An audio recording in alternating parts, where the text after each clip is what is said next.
be canceled. Yeah, I actually did cancel the fight.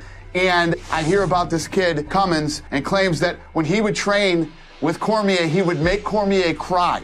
And that he, quote unquote, broke him. I know all Daniel's weaknesses. I know that I can push him and he will break. You need to be careful what you're saying, but things that happen in that wrestling room stay in the wrestling room. Do you have any regrets at all that maybe you took it a little too far?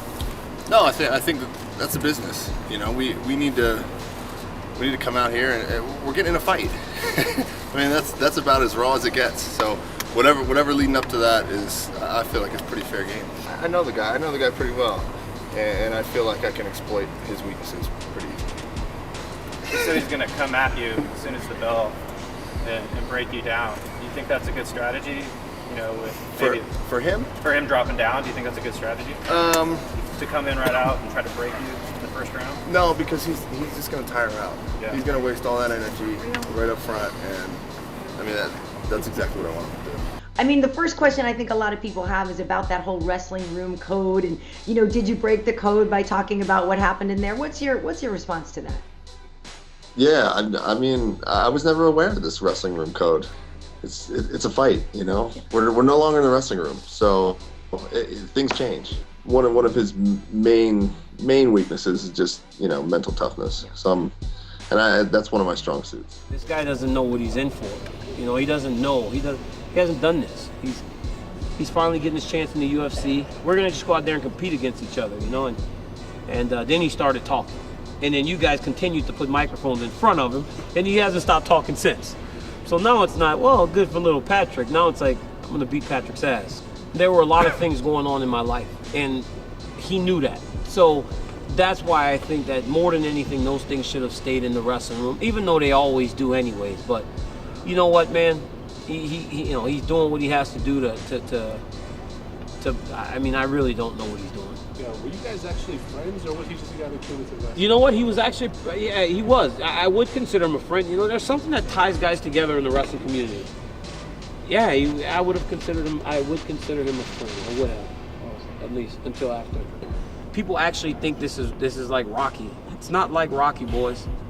It's not like Rocky. I am not underestimating this guy. I know that I have a fight on my hands. I mean, I'm gonna really just kind of run him out of the cage.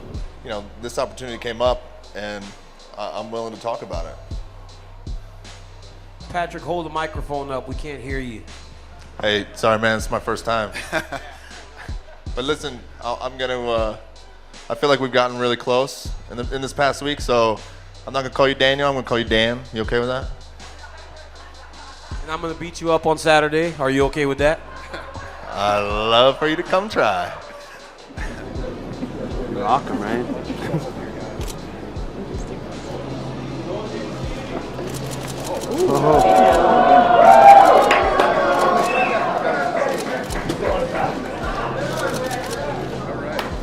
That's good. Thank you.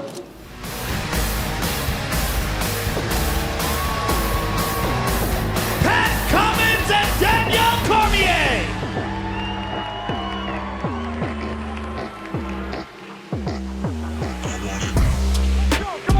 Here we go. Excellent conditioning. Chael Sonnen said he is a bad dude. And a guy like Chael knows, oh, he's hurt, he's hurt. Cormier He caught tagged him him again, he's hurt. Cormier It's the again with speed. the uppercut. Looking to finish the fight.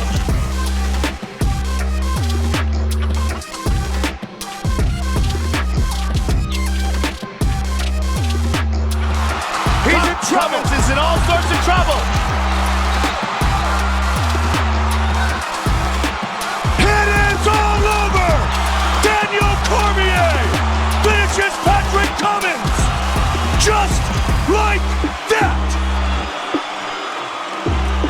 That, my friends, was a big message. That's called payback. Yes, it is. It's the hands and the striking of Daniel Cormier. Was this victory all the more sweet because of all the stuff that Pat had said leading up to this fight? Yes, it had to happen this way. He could not have went the distance. I'm mad that he even hit me twice because of all the talking he did. Congratulations to you. I guess, you know, what happens in Vegas stays in Vegas. I guess what happens in the wrestling training room should stay there, right? Or at least it should, right? Because look at what happens when you talk about training and wrestling. I'm not gonna kick the guy while he's down. Him and I are gonna have to talk and figure out why he did it. I mean, obviously he's in the UFC. I think he has a bright future in the future. A bright future. So, you know, it's just a very tall order for him to come in on 10 days' notice against one of the better guys in the division.